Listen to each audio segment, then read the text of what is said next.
Kristen Stewart, thank you very much for having us today. First of all, congratulations for your performance in Seberg movie. You're great. I love the movie. Had you ever heard about Jean Seberg before having the script, before reading the script, before even being offered the role? Have you ever heard about her?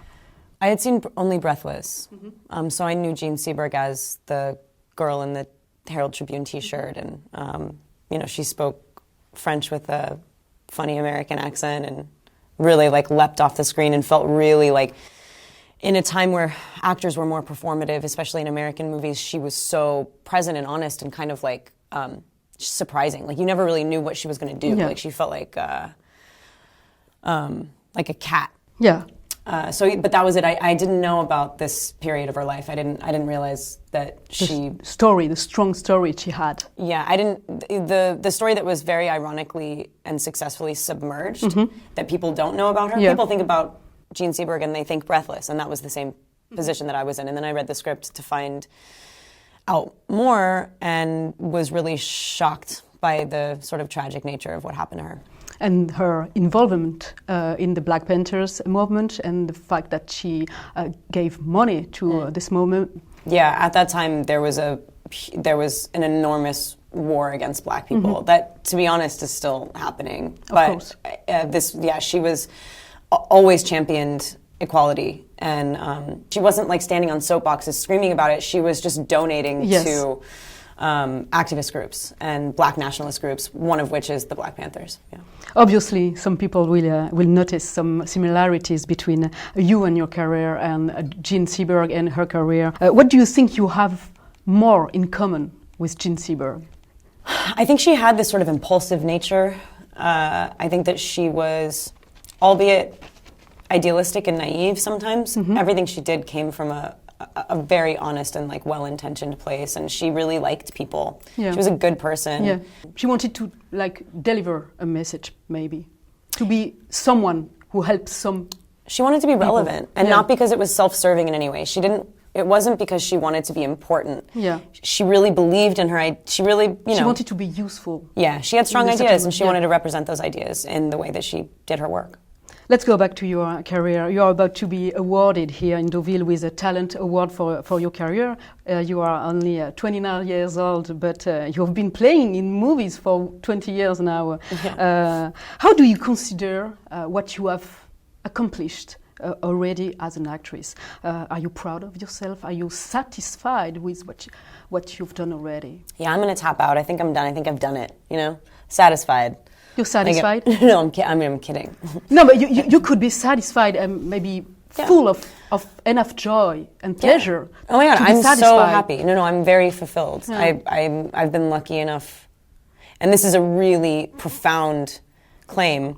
I've been so completely stimulated and fulfilled since I was 9 years old with the opportunity to tell stories. And it's kind of baffling. I don't know what I would do without it. But do you have any goal as an actress? Maybe being someone, some character you haven't been able to play already? No. Being awarded for an Oscar, for instance. Do you have that kind of goal? No, genuinely not. I don't know what's going to happen, and that's how I like it. I have no. My goals are experiential. My goals are to be spending my time feeling turned on and activated, and art is a weird thing. It kind of goes through you. It's like you always feel lucky that it happened to you. Yes.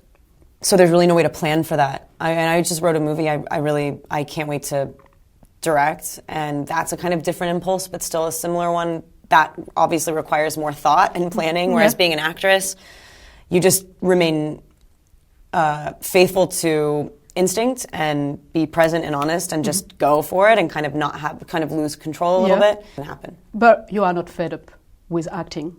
No, not at all. I love it. Okay. No, I really, really love it. You still could die for that? Yeah. As you said? I mean, I don't want to, I don't want to die. Yes. But yeah, I feel like it's an image. It's a good way of communicating that idea. Yeah. I read that sometimes you had chosen to refuse to perform some characters, even if you knew they were good, they were good ones, just because, as you said, you did not feel to play them. What does make you accept a specific character? What does you make say yes to this one and not this one? It's a kind of impossible to describe. They're just it's a huge responsibility. You can't tell a filmmaker who's taken years of their life to write something, put together a story. The time and the effort that leads up to this first day of shooting is immense. And unless you think you can do it, or unless it is in your body, somehow physically you've responded to a character, you cannot very well take the part. It's just like, it's an irresponsible, reckless thing to do. And I never know if I'm going to be able to deliver, but like there's just a certain feeling, this hungry feeling that you get, like if you read something and you go, I need to chew on every one of those words, and I need to put those shoes on, I need to run around the block. Now. In the movie À bout de souffle, Breathless, there is a scene in which the guy who loves Jean Seberg character, he asks her, don't you want to know the future? And she said, yes, I do. So can I ask you the same? Do you want to know what you will become? No, I don't think so. I feel like that would kind of mess with the process of getting there. It's also a hypothetical that's kind of perplexing me right now because I need more details. I'm like, hold on, like how much do I know? Like at what point do you stop knowing? Like do you, like also like when is it over? Like ultimately, like how far down the line? Like are we talking about death? Like are we talking about like how, like what you accomplish before you actually pass away? Or like no, I mean I think if I were to like answer that in a more ambiguous and like lofty way, I would say like I do not need to know what's coming. I think when you relinquish kind of control and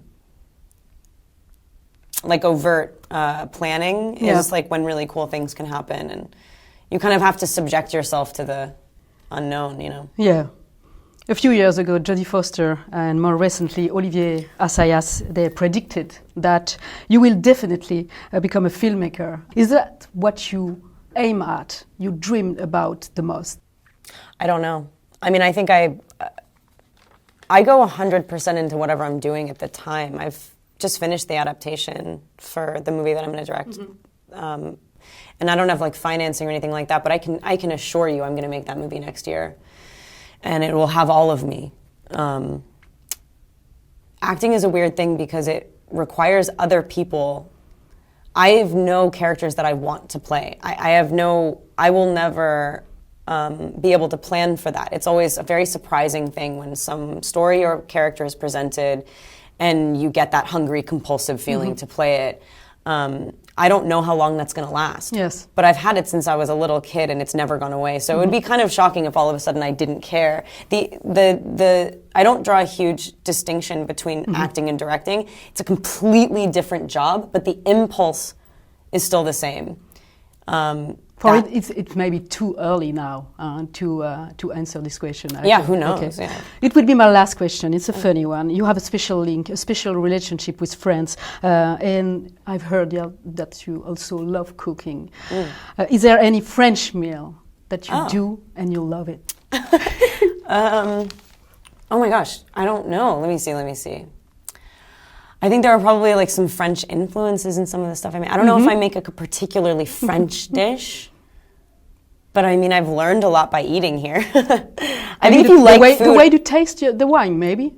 Yeah, maybe I mean, I've definitely tried. The Bordeaux on Air France is really killer. Let me tell you, I've had it a lot. I know it like the back of my hand. They will be happy to know that. No, but I think if you like food, like if you really dig it. You know how to make it. Like and so eating here has definitely been like some of the best experiences I've had with that. Thank you very much for this interview. Thank you very much for your words. Of course, yeah.